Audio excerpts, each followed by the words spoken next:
Bienvenue à toutes et tous à l'hôtel du département de la Seine-Maritime. Nous sommes plus précisément dans son hémicycle, cœur de la démocratie départementale. C'est ici que s'est déroulée jeudi 7 décembre 2023, sous la présidence de Bertrand Bélanger, la 5e et dernière séance plénière de l'Assemblée départementale de l'année, que vous pouviez suivre en direct sur le site seine-maritime.fr. Dernière, mais néanmoins charnière, car cette séance a déjà engagé d'importants projets et actions pour l'année 2024. Notamment sur les questions de l'eau. Dans la continuité de son plan climat 76, la collectivité adoptera en effet, courant 2024, un plan départemental de l'eau avec l'objectif de préparer la Seine-Maritime aux évolutions climatiques.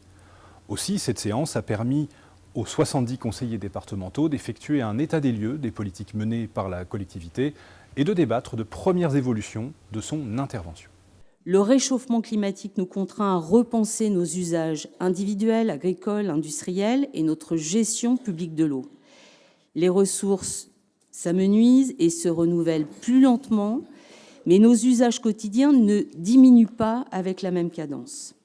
La prise de conscience collective par tous les acteurs concernés est essentielle à la nouvelle définition d'une politique publique de l'eau responsable et durable, ne serait-ce que pour garantir notre souveraineté et tout simplement aussi l'avenir de nos enfants.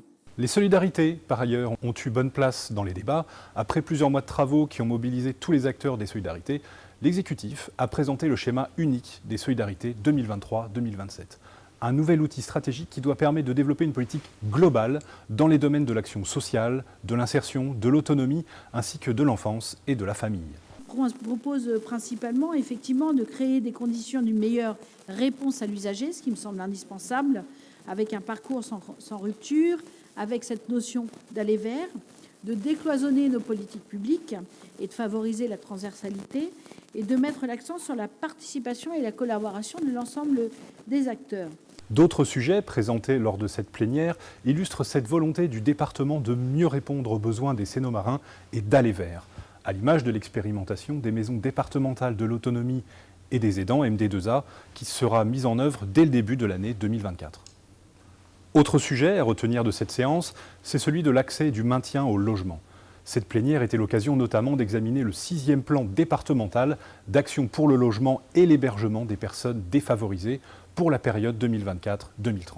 Il vise ainsi à répondre à plusieurs objectifs: fluidifier le parcours résidentiel, favoriser l'accès aux solutions d'hébergement et de logement adapté, prévenir les expulsions, lutter contre l'habitat indigne, lutter contre la précarité énergétique.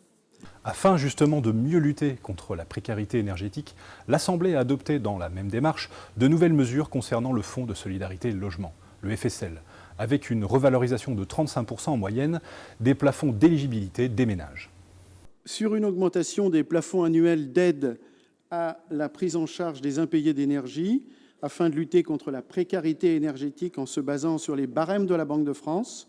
À titre d'exemple, le plafond actuel pour un T1 est de 320 €. Demain, il passera à 462 € dans le cadre du nouveau règlement. Pour rappel, le département a consacré 7 millions d'euros en 2023 au Fonds de solidarité logement.